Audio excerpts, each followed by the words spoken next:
Ia, di ele tua nita ya ma tango fie. Ma na ia foi u por pese pe o tanto fa longo tu ia. Ia ole mo moale ma tau tu sa o se bi inga o se fa tai lo tanto tua. Amen. Ia o fai foi o tanto o lia mai manuia le nita ya fo. Ia ilona lo fa malona ngalele. La tu inato malfa lo alo le sunga le li awao.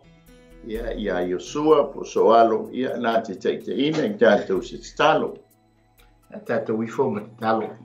Hallelujah. Le tuoro mātou te mā, le amateina fo i mataleina nei po kalama. Ai mo mon mātou a whiatu e whaftaia lau fio. Wana e te mairo mātou ola, no mātou te sopo ia mai le nei aso fo. Whapopo fo i nei aso mafua i aso le whitau ino aso le ola. So i fuo o lo tangata i le lalangi.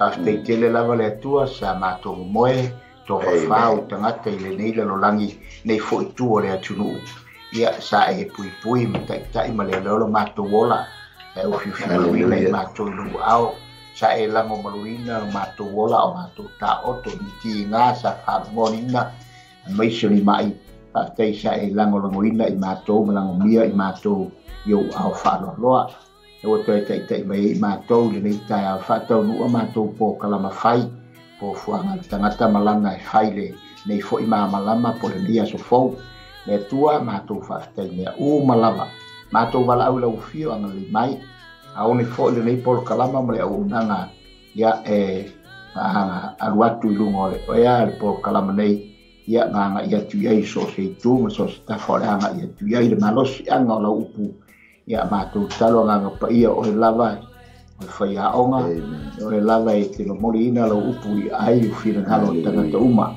tā pena lava i mātou ma sāwi e so staini ai wha maro si anga mai lau upu lau o whionga pa ia wha manuia le atua le o nanga wha lau le leilungo o ala le ea laina o le ea ngai atua i lau upu le atua o se wha whonga o se wha longo ia anga le leila o fio whamuianga nga pa ia ilo na loto le nei tai au a me ia Mike mo na o nanga i Paul Klama i so se tuma so se anga nga nga lo whaia e lu wanga le lei ina wha ia ne uma wha me whaia i maua e te nei i lu wanga le lei na me whoi lau upu le lei aso e whai lai malo ai o whingalo e o whano noa maftia ia o atu le malu si anga o lo upu e wha mawe pana whano tele e loto mafina ngalo tangata uma mātou talo wha manuia mai le tua uma nei po kalama le mawhaia e iai pēr ma tū mau ia te oe longi inga le tua le te male alo ma le nganga pa ia tū mau ma whatau wa i lo suafa i so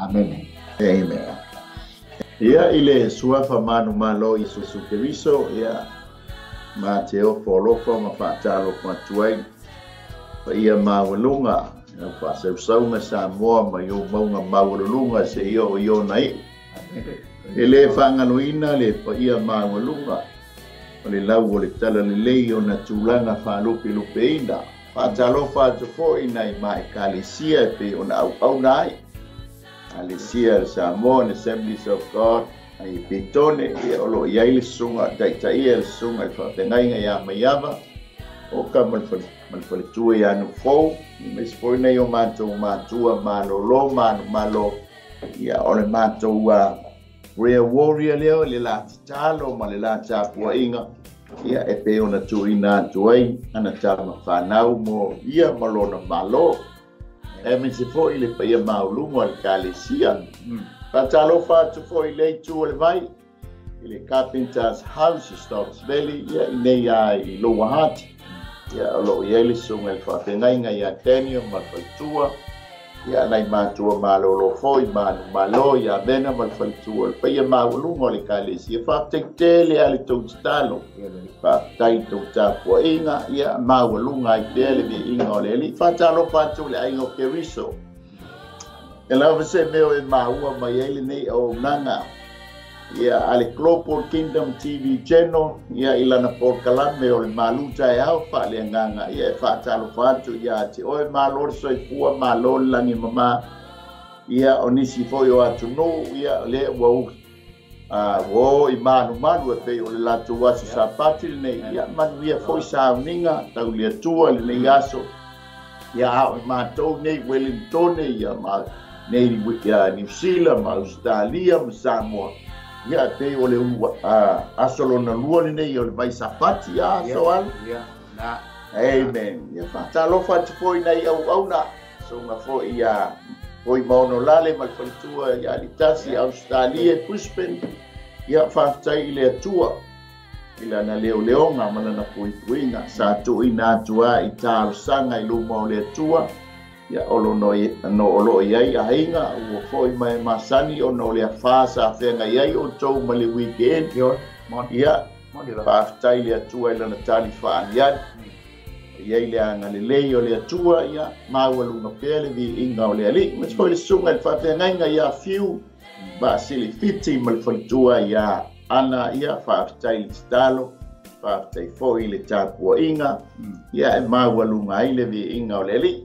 Raptor whaatalofa, sunga le whaafitai ngai ia mai, ma le whalitua ia saura, ma le no whaalo, ma lo le soifua, ma lo le langi mama, ia e maise foi ia auna. Oso foi tu whaafene o lo tātou noti mea fantasi, ia ilunga o le au nanga Global Kingdom TV channel, ia na por kalame ese malole tau atai malo foi le ngalue ia mo ia malona malo atalo fat foi tanto sponsors ia fa petai tele le tau pito la au tai foi le tau stal fa tai foi le tapo inga ia o tato ngalue fantasia ia wa ngalue a me uma ia awali le leo le tua malona malo amen. Ya, pak to fort fatalo fa le sunga ile to ina sunga ya to walo. Ya yo su telea mai no wa me yele li uta fe lo ai man ne yele lau fa so ete ula ile fast ya ete la ile HRPP ya wa le cinco le sembe haleluya ya uta fe lo fie le nei ta ya ma walunga ile di inga ole tua to walo ya le ri ya manatu le tau fi ole umona el failo fo le ta por kalama yan ma se fo ta fa filo i ma lo sa no fa lo lale fa fon foi ma si mi fo le ma lo le tunu ya ma se fo yo pa anga le ni fo yo umlanga to ta tu fa ti no i le tai mi ma le tai mi i le tua ma lo mo le fo sanga ma ta mo fi ya ta tu fo ile umana na fa o atu lo fa filo ya wa ta fo ile fa filo ya fa fo ya na tu a sina o fo ta po io ta tu fo e me fona i tatou matua malolo pensione malolo i ngale tua e kale si o tapu i peo tatou faiva fa alu i le aso ma le aso vi i le tua e upu le tunu fa te fo tatou te filo i fia e mo fa popo o ni aso ua ia a ele tua le popongi mo aso folau le popongi o aso folau pe o le upu e ia aso e fa no le tua aso le maso matango fia mo tatou ia e fo ia so tato te vai tu fo ile luta mai o le tu ia o ia vai nga uma ia e tato te tonua ia ro matawa tato vai mar si la foi ile tua malo na fina ngalo mar ngalo no fai le langi nei ia pe fo tato fa lo ngot foi tala i samoi ile tring o tau ia e mai fo o le tu le langi o lo no pia i mai fo na tato ainga e o na le tua e mai so ainga pele tato loto alo mo fanau ia te tono lo ta o mai fa ki munga o longa ia ele ia se le langi e to file mu nei te o la bea ia o ngale le upo le tua ta pena i tato sa o mi ai lava i tato i so ste ia o mai me fa pe ia ele ia se to valo le tangata o le tua wa mala malamba le foi asi la file le wingo me tupu ia le tato te ia le langi le anga ia tu lava i le fata o lunga po kalama fofonga umalo tato tua e le pepelo tu spaia e le ese lama tu spaia mai ana polo kalama uma o le fata orto ne manatu tangata o se me fou le te me tupu mai le me fou mele e le ai o uma nei tono le po kalama tu spaia ia foi failo mai le tu spaia ia fa pe mai foi e sum fa malo si au mai tupu ia me ia la me fa e lungo tato wala talata wifi to ya ta wifi to wala talata o ile fi la wala wifi to watu vai to o yeso auran e nei ke o le e fala le wala tala tamai e le foi se tu tu fai to ia o Yesu fa ela i lungo tatu me fa ea tatu te va ai va mata ia o a mai Yesu i fa to unga malon din fa mo ia va tatu lai loi de la lolan vai ngase awa e dai loi ia le fai nga venga o tala i finga lo le tu le tenga to le tu ia la tu ti tatu mapuan ti fo tatu i nei tu se lo tatu o nai tatu fa long ngai nei era o mo tatu ia le manatu la le nei tai ao ai foi le mata mo fil su mai la fa so mai le tu mo tatu i soi pua ia o le la vale ti fo fa fonga o tatu matu o tapu io tatu foi ia e le mafai lava ona e fuo tatou fai o le malu tapoinga nei o tatou tu asina sina ia mesona i tatou matua malolo malo ia na fo uma na e o ia ma malu sa mo e pe masri ai o le tapu on va tapuia ia e le to e ato fulina ke upu po fa matalanga wa uma na utu pai lo pa ia ma malu le atu ia o le sa fa fe ia tu lale me sa fa lo si au fo i fa fo anga sa mo sa uni nei po kalam wa ta wa maluta wa pe o maluta o la le pe ya o le upule maluta o se me fole le e tali ile la waro sa uni mo se au ma se nga venga la sa uni ai fai fo in fa malo anga ile te mi e pe fo ia mai fa pe na upole tu io o no ma le upole tu le so ta to malo si le aso ma le aso ora so tu le aftai fo nga foi pe fa tu ni mo foi pe ma lo mo sta tu ma tanga ia le ia lango le masanyali ata mai te matau tu pe ole pe ole vai ai lava le po le bua ia tau mastanga le aso ia ole malu tai au pa le ngana ia wai mana tu ole malu tai au le malu ia lango topi usua le faiva ia ma au tell tono voi na ua a fai fo na ua i lungo le na o ai pa tino la rowina to foi se malu tai au sa mia ma pena ina le pana ia o le nganga o le whaftai el to ina ma lom tua na tonu la whaftai le tua ona ua fai tauina foi lo soifua mo le tātou wola ia se fai tauina o le nei aso e foi la tal tonu a vangaia le loi manta mali ia o le anga le o le olanga le fai au na tātou alo ai se ia tātou le la au a bala au mai ale tua o tātou uma le tātou teimi ia e tātou te oa e tu ia me ole nei la lo lang so al ele ya sta tu tala te ele ya pa wala le apoio le ese mai apoio venga i colore apoio foi le per mai se to tolo tua ta ma mo le pole mai ya ale apoio me col mano ya joy sorry le apoio ta mai o Sofia e oti tangata uma ele ya la se ya foi ya e alo ai pe fa fiato e ai si su mai de va yaso sei guman fai fala bella bella su mai dia e ai anga fai mai ya ta pena lo ele le ta pena so alo agua e mautino ale le mea janga ai ma e hala mai ai wale fa mai tala tus pa ia a moe le tangata fa tua le kersiano fa tua olai oi a maliu ia e ta ua olai moe e ele tai me to ala mai ele tangata moe ai ala mai la oi ala mai e pe ole ala salwe e mo kua sa fa ile fata sto ina o abero amo le tamai titi le anga wala tu sa fa ile fata no fo mai ai ma kau fa lili mai le maua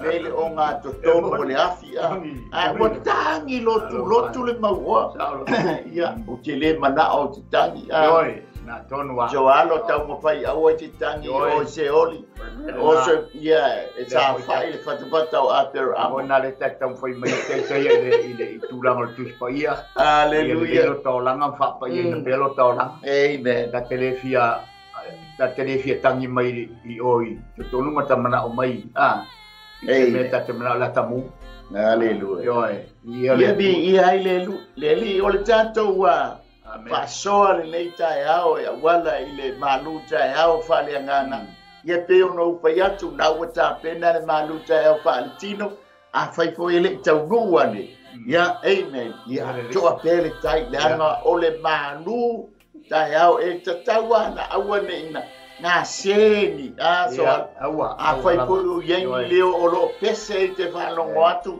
e ese mota o le pese lea e oso ai lo fali to apele tai o se ia ina fa lo pa ke ko mai tua pa o mai pa ule o e se fia fa tai nei fa na u tato ia nei ba tato e pa o mai lo fa tai ia e fa pe lo ia ta u se ulu le e u ma tu na lau ai to lele me male u ia o le mea sa tato o mai ia so al yo e moni lava ese foi le meto tia na ta pena to ina mo matato ma tu ai na te ai le to ia ngala le meto tia na ke mi nei moni lava o le meto tia le te mi nei o le tala noa na fa tonu le ile yo ngale le tala noa awane tu o le tala noa i fa na bi ile le amen o le tanto tu spaitaula ia le tato te fa solo ile tu se ta mone mia amen ta upe lua fa mo o se fulu le ala mato ya so alo lenga o leo tamaitia sa ti toa excellent matango fie na te faita wina le upo le tua ia le tatou fa solo ai le nei tai au mo fa lo so alo tai nga pa ia na fa u mai do ia le ri fa fo mo ia faita wina le mo pa ia le tua nei ta mo tatou o le masino ni sani o le lua se fulu o tau sanga ta seta le tupu o ia na luma le waina na ua vae fo i le waina ma vatu i le tupu e le i mata wha noa fo i au i ona luma ana mua ona fo i mai lea o le tupu i a teau sa le mea ua e mata wha noa ai ai le ai so mai ua na o le wha noa lava o le loto le na ona o matua fefe i lava lea ma o wha pe atu le tupu ia soi fua e wha vau le tupu sa le mea o te le wha noa ai o lo wha ta funa ina le ai o le mea o iei tunga mau o utama, ma ona pui o wha o matia i le afi. Ona wha pia mai leo le tupu i a te au, sea le mea i te manao ai. Ona o te talo atu lea i le atua o le langi. Ona o whai atu lea i le tupu, pe a whai le i le tupu, a whai fo i te alofa i lau au auna, e uina atu au i uta, le ai o iei tunga mau o utama, ia o toi whaia. Ona whai mai leo le tupu i a te au, au lo nofo fo i ona tawhitawhala na masiofo. Pe fia po o lau malanga. E te toi fo i mai fo i a whea, wale lei fo i le tupu, ona ia au ina mai leo o au, na o tuu po fo i a te ia. Ua au whai atu fo i le tupu, a whai ele lei le tupu, ia au mai ni tusi i a te au, ia li i e pule, i ona tala atu o le vaitafe, ia lato mori atu i a te au, se ia o atu i uta, se ia o i uta, ma se tusi ia a safo, le leo le vao le tupu, ia au mai ia te au o la au e whai ai wha lava o whai titoa o le olo o le fale, ma le pā o le ai, a toa ma le fale o te aru ane i ai, ona tuu mai lea i le tupu i a te au, e tusa ma le a awa lofa o loa tua na i a te au. Ua o atu ia li e pule i ona tala atu o le vaitafe. Ona ua matua lea ia te ilatou o tusi o le tupu. Ua awina mai foi, ma au e le tupu e ave au, ma au e tie i solo fanua. Ua whaalongo e sane palata o le horono, ma tō via le au na o lo sa amori. Ua sau le tangata e sa ili i se le leimo le whanaunga Israelu, ona matuati ngā tele lava lea o i lātou. Whamia lea tue le na upu nei tai ao. Ehea, bi ia le li. O le tātou whasoa wala i le por kalame o le malu tai ao, wha le nganga nei tai ao. O le tatalo ua tali. Mai ai le whai upu nā mua se i o le whai upu le e se furu. Ia, lea wa tātou whai tau watu i ai. Ia, lea ua tali le tatalo, lea sa tatalo mai ai, ia ne e mia i le mata upu mua.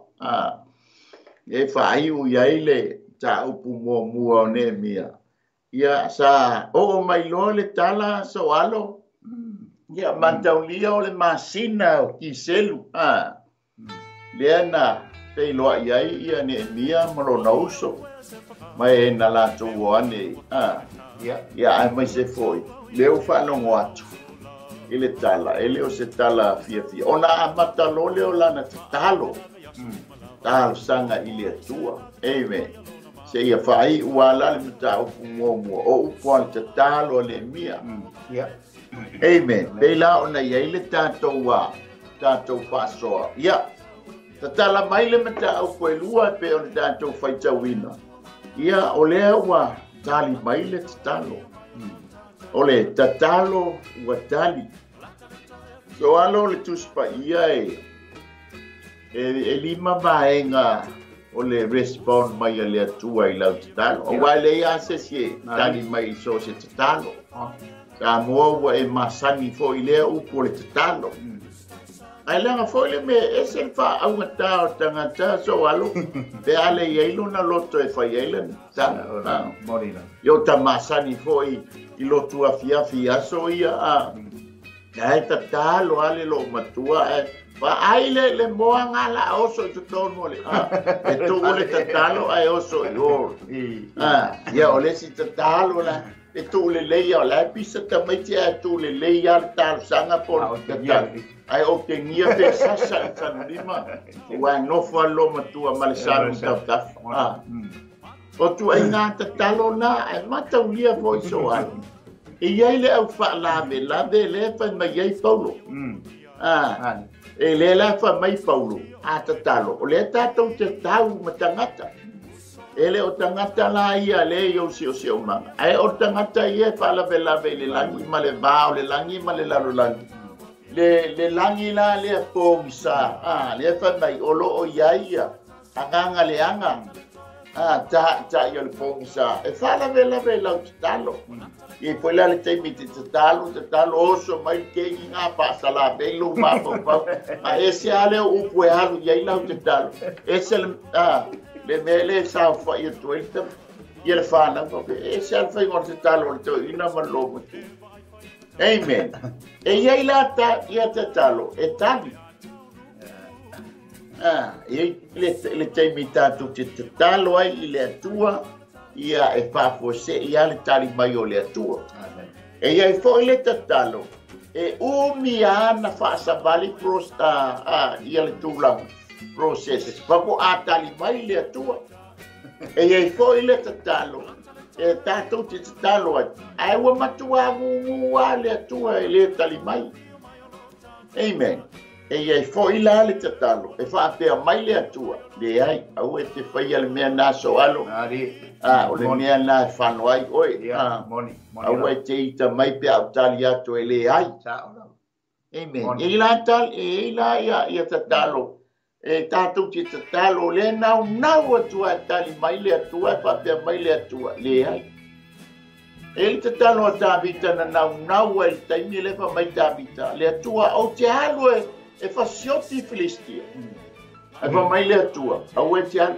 ngofo le ia le o ta vita e ai ama se le o ta vita ai walu e fa mai koe fisili lo le atua o ta vita le atua wali le taimi o te alu ai fa mai lo le atua ok alu le la tu ina atu ia joe o tu langa te mala mai au nge fosia le atua e tali mai lau stali langa o ia o lo o iai lo manuia mo le tatou manuia amen o ia e tali lau stali e tusa mo lo mana o ai la le taimi e le tali mai ai le atua ma au le tatou feita amen ai pule mai le atua ta moele o ia lau tuale ta mawhainga amen ai o le tatou tala noanga le leita o le tatalo ua tani a fai foi le ue alala i lunga o le lao ai whaaletina amen paftai i le atua sa tatou tatalo a tatou te le i momoe ta ma ia matou maua se tai au fou pe atusa malo whenangana le lau tatou sa whai lunga o le lao ai le leita e te taulana tatou pati patia lo na lofa mo lo na ngalile awale ya se loto e faia da tato wala fai mai ile nei taia wo mai ni malanga ni mani mo le o se fa la vela ve fo isa tato mo moya ma manu ai hala mai malai hatia ona ya ele faia ele lo tato le 5 minuti o lo soifua ma se o mato wo le tatalo la le la tatu tala noa le itai ao pe o le tatalo ne o le mutali mai le tatalo amen ia pe sa fa so ai le tatalo so alo ma nei ma ro le suma fa ya le wai so fa ta ta au tu ma le ta o nanga fo i pe ne ile le ta po kala mani ta o breakfast morning breakfast da o le te ata mo whalongolongo tu la mai pene wa o mana tufo e pe o le sau no la e ia te talo e le fa pe se tu e le ta te talo le anga o le tua e na te sila fia mea uma i le ai se mea a fai o ia na fai e tato ma na fofo ina le lalulangi ma fausia tato se tulo i lona fatusa ia o le tua la la iei mea uma fa de tonu ngo mea tatou te olai o le mea le te tau un tatou maua i le tai ma le tai awa o le si te talo ia maua ia ele o le finangalo ngau le atua ia o le si te talo ua te talo e mana o i malolo e wha malolo mai le atua ia o le si talo o fia mana o i wha malolo sawa alu fiot wa e tal fa pena e le atua o te fiot o le mea le te wai mai o e mai tala le te talo o le mea le tau le tatou mo ini se mi le tatou te talo a wai e te talo e whaela alo ta vale te pulai mai te talo i loa nganga talo i nganga a iei te talo e te nofo le lei malu a inga malu whanau e fo te talo e te matua mo ini le lei whai le nganga o le atua e maputa mai a wau matou ia pe fo na si la fia le matou fo i tu ai ia e la wal matou foi o sali mai e vala tal na fai matou se matou oi te li fa la inga le te o la o fa la inga le tu ta ia yesu ia matou le o la o le la sa le fa ngo inga le si inga o la sa la ta meti te pesili mai i lo le tama po le ale la sa la ta meti ko fai wala matou ia fa mo le ta le pa ma ma le ma teoria o le tau o le talo o le mo ini a o ini fa me la me fa so sa mo me wa e instruct to mai me pe o na sa o le so no e fa me la mai da e le ma fa o te pula e te vai e le o ke le la pula la talo a sa o pa le te va te me fa mo le ta fa ke mo le ta ma tu lo wa sa mo talo mai lo ta ma la fa tu mo lo wi ke le por lo wi la ki la mo lo ta ma la fa le lo ma tu fatu sama le lau e a lau e tele a man fai fa ya lo o le melana le fatu la tala o le ta wala na o le tatu va tu le talo te talo ile tua la o le u fa me la a fo ina pisa mai tima o ka ia tasi nga me o matuale sa o ke le lo pra talo la talo la sa pa fa te fuerta me te fa lo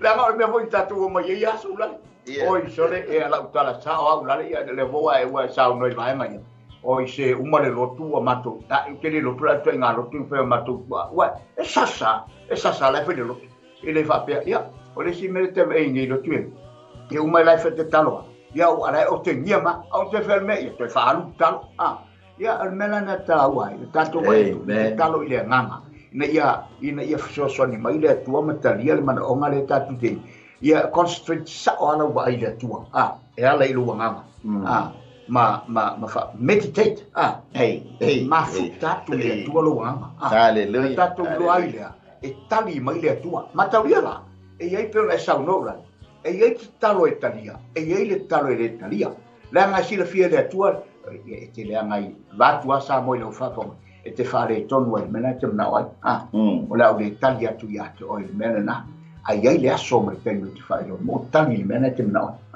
e tali mai le atu i lona tenu e le vape e le tuai ai saua le atu i lona tenu amen tai mo le whasoa le tali tonu ma wha musalemi so alo e wha lima te talo musalemi le aso ia wha lima te talo i le aso. Ale tala tuspa ia e whaatolu le. Peila o le tamo tānielu. E whaatolu na tatalo tānielu. I lo nātua. Ai le wha i la uloa mala o le tala no mai. E le whaatolu la whanoina lau. Amen. Ia ai pule lama oi pule a mafia o te talo i aso. Ai tāua te talo soa. Walanga o le tatalo o lo tala noa le i le atua. Amen. O le tasi fo i leo tūlanga awhai o nei te fia e te talo. O ngā lai te lua mafuta ma le atua leanga e te leo te talo i le tangata o le te talo i le atua. Aina pau fo i leo le awala wha mai Yesu. Fai ese mea tau te mana nawa. O le mai i le te talo. Le ngata fo i lea. Ia o le fai tawina o tuspa ia. Ia o lo tala. O le tala noa mai lea o le atua ia te oe ala i whai tawina o tuspa ia. Amen. E pe o tūlanga umalea, ai mai se foi la te ai anga pongi, wa eisi anga pongi. O vaenga umalea wha mai Yesu. Wana o le tatalo ma le anga pongi. Tātou te mawhai ai, matani mai le atua so se mea tātou te mana na o ai. Amen. Ai sau fo le fili e whala me lawe, awani whatuku ina lo fia. Ai whaanu. Muta lo fia e te tatalo. E foi tōli vai, pa mai ua vai i le tatalo. Ai ma apu ia kopo na pe, ia whatusa o na tōli vai o ka. Ia, i tōli vai o le kamela. Kamela. Ia. Ele se assim. Ele tatalo. Aleluia. Kalanga tu Espanha. E taponi la ala mata o pumoa. Amen. Ele tusa ma le tatalo. O le masina le na whai ai te talo. O le masina o kiselu. Kiselu le na whai ai te talo. Tusa la i le kalena. Tusa o le masina lo na iwa. I le kalena. Le na whai mai le atua i a Mose. A bea le masina o a pipa e whai manua i masina i a te utou. E o mai la i le masina le o kisenu. Amen. E tusa la o le masina lo na tonu. E tusa ma le kalena e pelu. Ai o le taimile nei i a tātou e tusa ma le kalena. Ia o le masina o te sema. Lono winga o le masina lona sfululua i le kalena whaperetania leo tātou iai. Amen. Ngā e whikai fore o le masina lona iwa le kalena pa ia, leana e tau le kalena pa ia, o le kalena leana whaifo i le atua i a Mose. A mata le tausanga ia a pipa o le ulua i masina i a te otou. O lono winga o lua i masina o le tausanga i a te otou. A o le masina leo ki senu i le kalena e pelu. Na masani ai o le masina lona tō. Amen. Ai o mai la ia tātou le taimi lea. O le masina o te sema. O le ale mea na topu le masina o te sema. Lenga a matai le tatalo. Amen. Na a matai lea. Le whaapa ia ina. Ma le wha mamaina. O le malu. Amen. Le vaenga foi leo le au makapi. So le asulufu lima la o te sema na whapenao na tasi ai mana le loto o le au iutaia ma ta ia le au makapi ta mo yuta a bea le aso le alufu lima o te sema e wha mamaina ai le manu nga wha le angaina le langa tupu ai mata la o le ngata a mata le tatalo i le masina lea. Amen. Ina ia whaafai fia i a te tātou. O lona winga na, a mata ai o na tatalo i le atua. O le manaonga, ina ia fausia le pāo i Jerusalema. Ina ia maua le puipuinga, ma la vea ina, ma maua le saolo tonga o le nopo. Fale lei masina. Te sema yang wali te sema ya yang wali ya Februari ya mati ya apelila ai tatala mai lole mata upelua ai tatala mai ya Nisani. Wato asui i ya Nehemia ile upu Nisani. Ai ole upu sa masani le folit. Tangata e Peru. O apipa. O apipa la ile kalenda lena pa malama Yehova ya Mose. E avea morua i masina ole kalenda ole pore tausanga ya ilato. Ole masina lona fitu lea ile kalenda e Peru. O apipa. Amen. Alela e o mai atato. Ole masina o apelila. Amen. E mata lea, fale lei masina, o faatali Nehemia, e tusa maletali o lana tatalo. Venena whai atuai, e ile teimi e tali, nana uma e tatalo, tali mai le atua.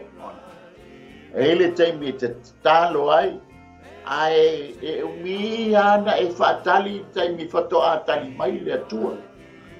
E foli le teimi te atuti tatalo ai, e ngungu le atua. Ele fa pe ngungu ita ia te oe. Le e pule ale atua po le ale taimi e tali mai e pe on sauno foli sunga le liawa. E pule le atua i le taimi. E tali mai ai i le tatu talo. Po le taimi nei, po tai hao, ia po le atau sanga. Fa le lei masina, na faatali ai Nehemia, e tusa malana tatalo i le atua, o le mana onga lea iai le tatalo Nehemia. Ia alofangia le atua.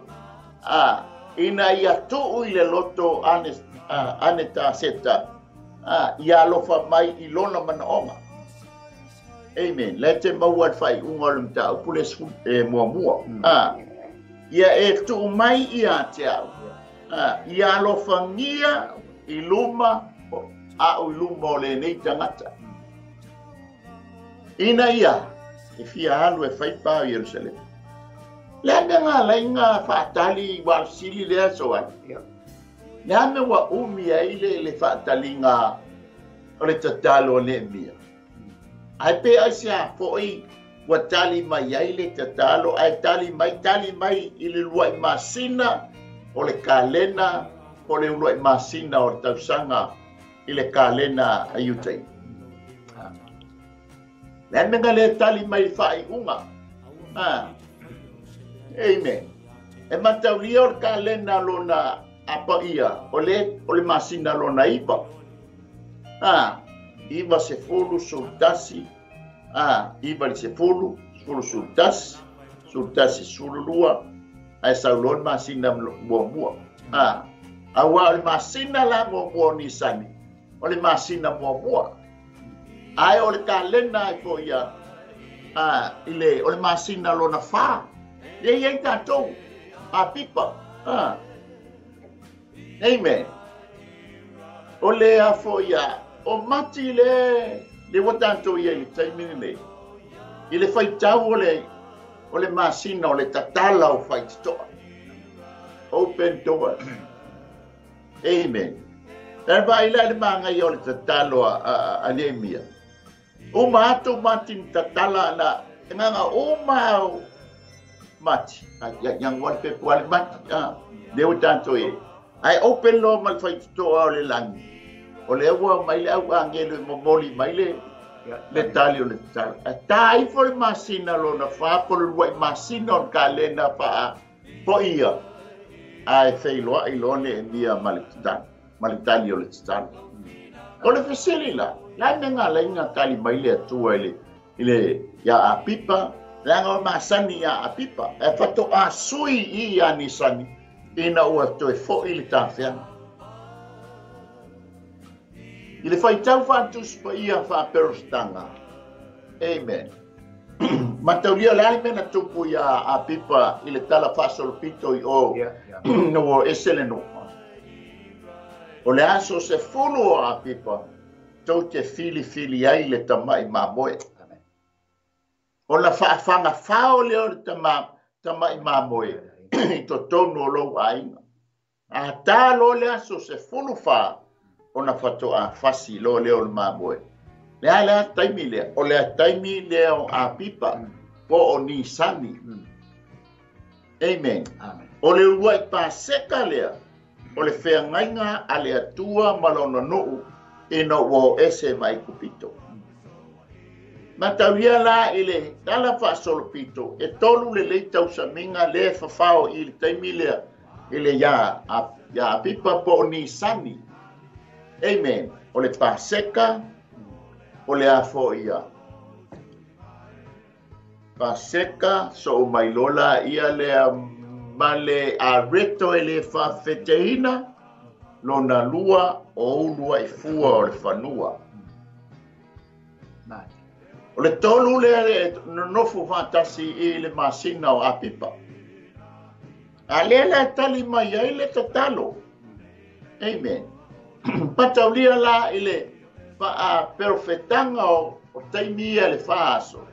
O la tala noa mai I a Yesu. Amen. Mai a tamu o mai I a noa. O le silua afe tausanga le pea. Noa mai o mai a Yesu o le silua afe fasia lo lea. O le Mesia. Mai a Yesu se o malitaimi le neia le silua afe tausanga e ato ai le ono afe. Ai fatu a tau nuu le si afe tausanga. I le taimi o le millennium. Amen. Ai o le patusa tusa wai ai le taua so alo. O le mainga o masina. O le mainga o aso. E ai lona taua ia I tatou. Ia peisa o fasoa so alo. I le masina le o a pipa po ni sani. Mare, via le tua. Le watali mai ai le tatalo. Ia, via le tua. E peila vo na sauna atu le whaia o nei po le taitai o le le o na. Ia. O nei whaamaron manga na wa pi fo le loto te le vaenga ia. Pe atau whaamatala ina vaenga o masina matulanga wa pi. O te mata watu sungal whaia o ngaulale. I le tulanga o masina ia. Pe fo e taula masina pe o le ua I tau mawhamuan na. O tau mawhamuan na tu se tau o le. O masina wa pe foi to ana o whaamarianga na pe o te tala mai na. E tu sa pe na saunoa. E pe na susu al voi tulanga o masina na pe o masina tau mawhamua. Lo inga la o whaamarianga na. O mai masina ia. E pe o na iaile lau tau tala ina mai o vaenga ia. E whaama malamba fo whaafonga anga le atunu. Ai ele o atoa fo nei na fo ina le atoa mai lau whaafonga anga samoa. Tau pe fo whaia o nei whaama mapia na e tele vai na tatu te ano le taime tuli pea. Ulale pe o nei ta o kalama. Ia ai o tūlanga e pe o nei le tali o le tala. Wai pe fo na tatalo no I le te talo. O le talo ia pe o lai te tala noa I le atua. E se mai le tuspai ai whai tala noa mai le atua. A wala ian whai. Ai a tato mai tau atu tūlanga le whaapsanga ina mai. O tūlanga o ia maasina ma mea o mai whai le atua. E se anu me la le atua. E se fo ina whaui nganga o mea o maasina. O lo iai le lalolangi, whaale lalolangi ne le tatu te olai. Ma maasina ona taimi ona rona nu. Mai tatu te le matua le maa malama le lei. I le whaatulangana ma mai o mele atua. Ai manino le lei I le tūlanga pe ona iai. Le tatou a baba ai whaale nganga I le temi nei. I tūlanga I le mamao le whaatou whaala I ngā le atua I ona vaenga. Na tuu matamanga I le atua. Le taimi, ma le taimi, ma le taimi. Ma mea e ona tutupu mai I le masina, ma le masina. Leanga o le tāua lea. Leanga o tausanga pi o le nuu pa ia o le atua, ma le nuu whafarino o le atua. E patinoa ia I ona vaenga ia. Mai ese fo I lona whaingoa I no vaenga I pēna ia. Wa e pei fo o le tātou vai atu le winga o le te talo ia. Ia pei o le talo ia tātou te baba e tano I le atua wa pauale o wala me whaita tātou.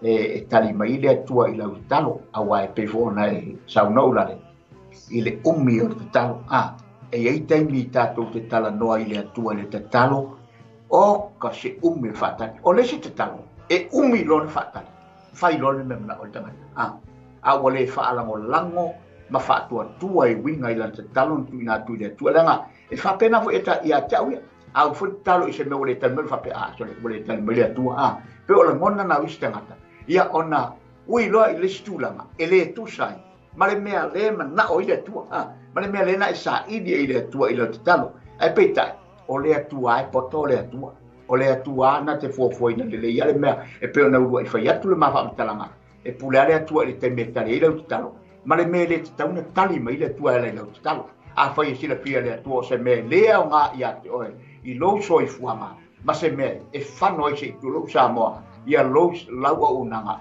i le langi le nei ia ile fai foi mai le tu ai ono sa i le talo ai ele taimi por fa tu tala e ia ile taimi o le tu tali mai le tu i lau langa talo ai fa tali la ma sa wa tele tanga tapo i tispaia o tanga tua le tato e tu anga tato i le ia pela ia talo a pela e fita usanga fa tali le men na tali e pelu fu lima ia ai fa il toina vai le telo tau sanga fatali ai o sorto ina farmesi olea ai le anta tu vai fai unga le tua fai ma le famu yanga le tua tangata no apa mai le e sei le tua peita e se al fine ngalo le tua e ci tato fofa ai e to anga mai ono sai talo anda pongi metalo le anga o fai to ana tato ta noi le tua le tau fai le aso le aso ma nei o se tato o tato il temine tato tala me tato te tala le langi tato tala lo fa mai le tua nei aso la pena amata mea ile tua le aso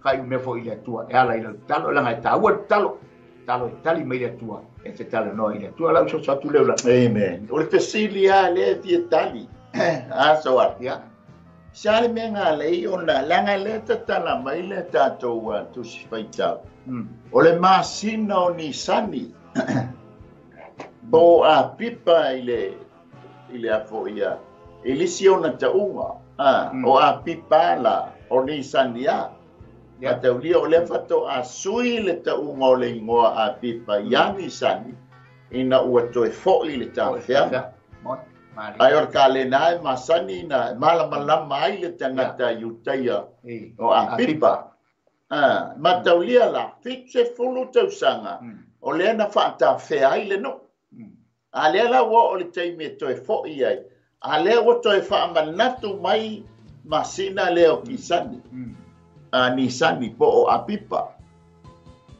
tato sili lea la me wala inga tali mai le tua ile tatalo ne mia ile masina o ni sani po apipa to yo la titia ya ki se no le taimina a matai tal le tatalo o le taimi le tau le taimi lea o le taimi wa amata le winter wa amata le tau malulu ai o mai ele masina le o nisani ua eta ua o le wanga muli the later spring o mai ele wanga muli wa amata ona totongo la au ai o le taimi fo ile fa mai tana tuspa ia ile mea ta o le karite wa amata ona pula le karite wa amata fo yo na fua le saito longa winga wa sina le saito wa pula le karite wa saunia sele le karite amen longa winga la e yai le taua wa mai yai le tustala ia matali mai le tua ile masina o apipa po le masina o tisani o le filifilinga amen ba ai po fea tatou tita miloi e iai le filifilinga a le atua ia to oe ma amen lewa umana ta pena ia le faiu le manu e kama o epo se lupa pene so soani atu iai mai sera ile tafi ile fafo inga o le tafianga ile vaenga lona lua ta pena uma le manu baloto a le manu alama nga leinga pikinisa ia fo ia ne mia ia lu faile nga luenga o le filifilinga le atua ia ne mia amen alenga fa yeli titali amen Ele ai masesio ele tofia ia selu papelu na te faia pa Yerusalema fa umapa ai mo se foi fa sto ele fili foi Sarah ia mai Joshua la te faia le pa Yerusalema pa ta uina faia ma ia fa sto amen ana na fili ele atua Neemia ai ole mafua angale na tali mai ai le atua i le tatalo a Neemia ona weli fina ngalo le ole atua wa fili Neemia na te alu e whaatau noo le fausia o le pā ma whaia whaitoa o le pā. Tau rio lea se fulo a pipa po lea se fulo ni sani o le filinga o le manu. Amen. Amen. Vai le manai o le tali mai le atua. Ma fuanga le e iai le tāue a mai ai ia mo meo masina. E iai lona whaamatalaina ma lona tāua le mafua. Le alawa tali mai le atua ia nisani.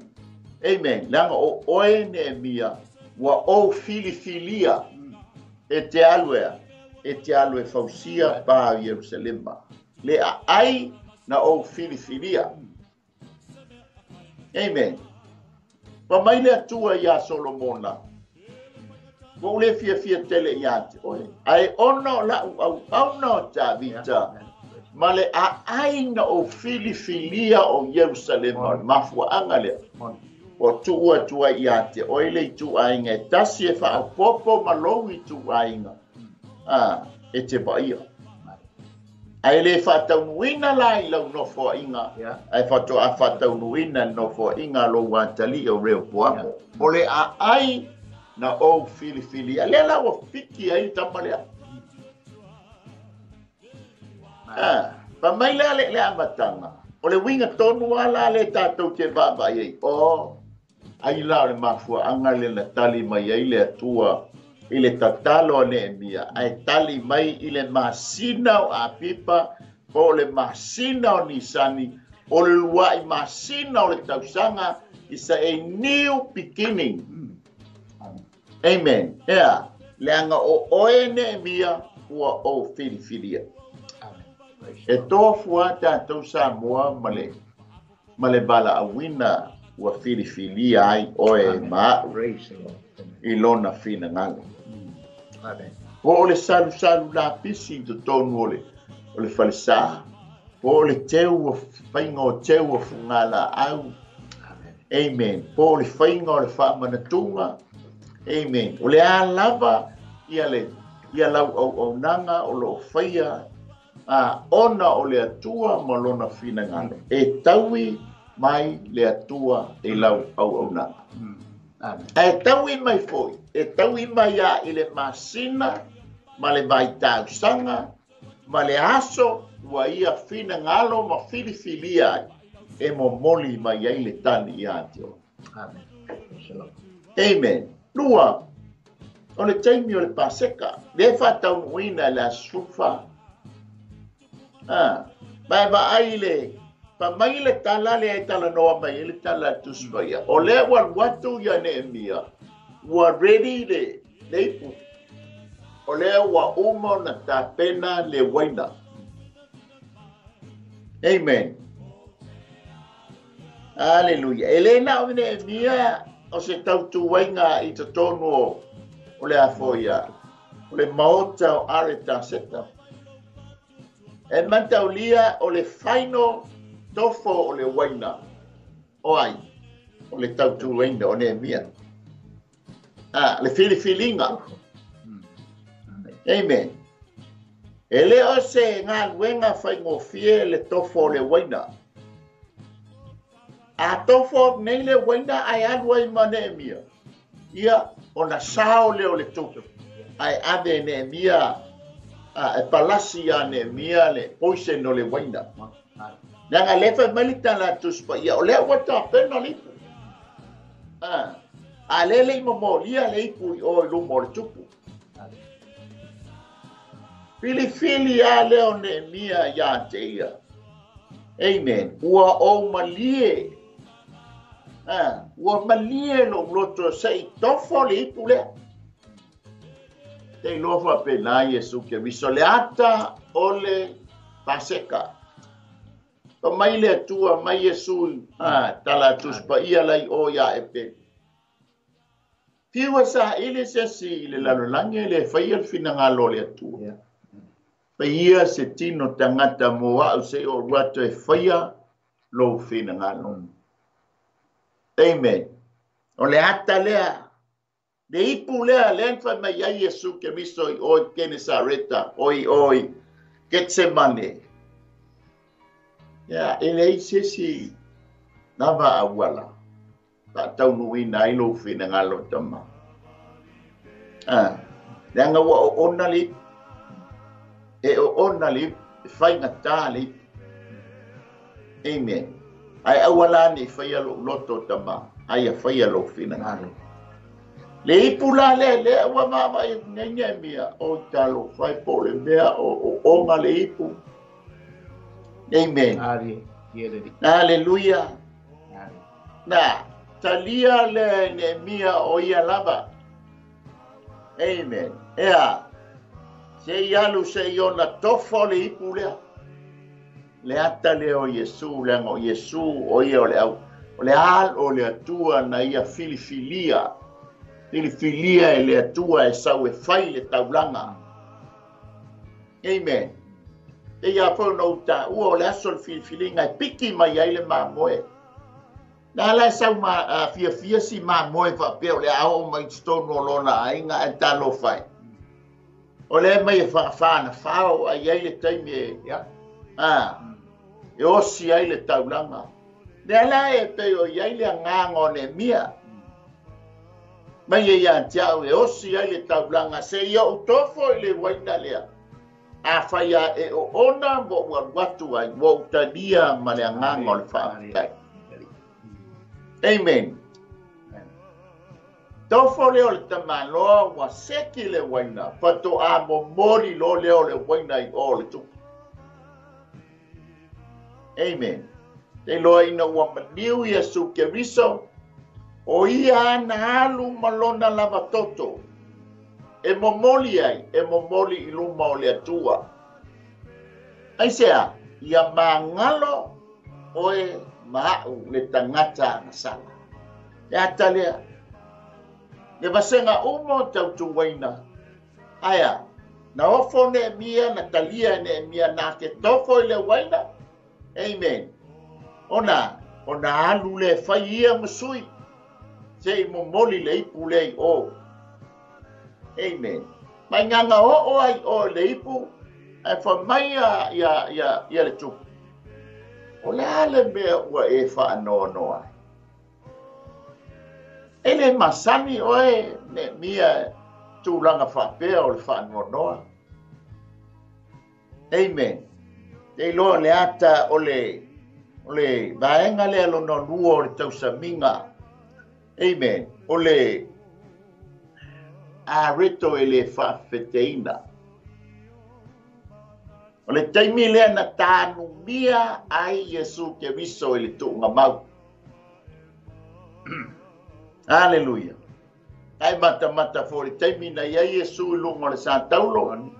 Mai le tu waso yono se yo le tu waso iva na po sa ato. Ai sia matua whanoa noa, le ata o le whanoa noa, o le foafoanga, mea o le foafoanga.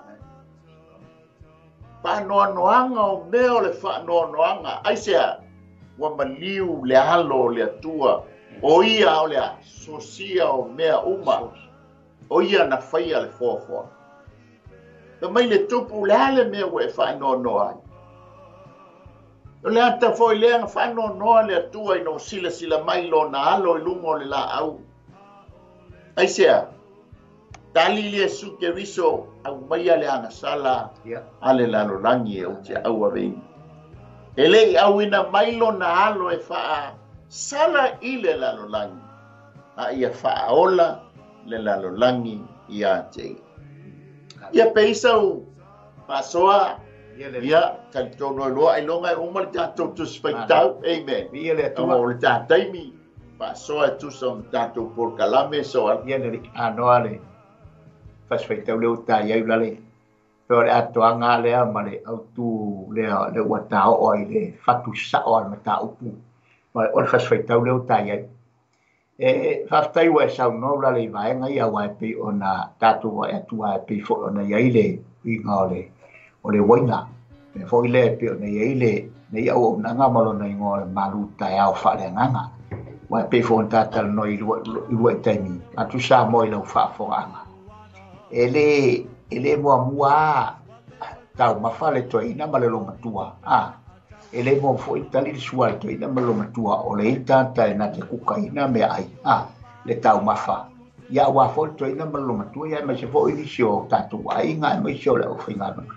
le mo mua to fo tangata lai fa il kuka la ngol tau na e pona sau na to fo tangata a wa fo ila to ala na to fo le tu la ngol kuka po le lei po ye se me fale to a wa a fale to no tu I a matai a matal tangata len to fuina lang ole kuka tangata ya o tangata fuina te na te to fuina le to fuina le anga ole mea te tu lo sa mo lo fa fonga e lo ai e fale to no me le tu a fa ya la uma to tangata kuka ya wa sa ola pe ola we tangata no I ti ta una wa sa ola ole tu ya ai fa no lo so I fuerte o tangata kuka e peila le tatou te vai atu le I nei mata upu la le se na ua I tofo a Yesu alofa ia Yesu na tofo ia I le vineta o ona na ia tofo I le o ona le ipu na ia talina le o ona le ipu se I tofo mo mua tatou winu ai lea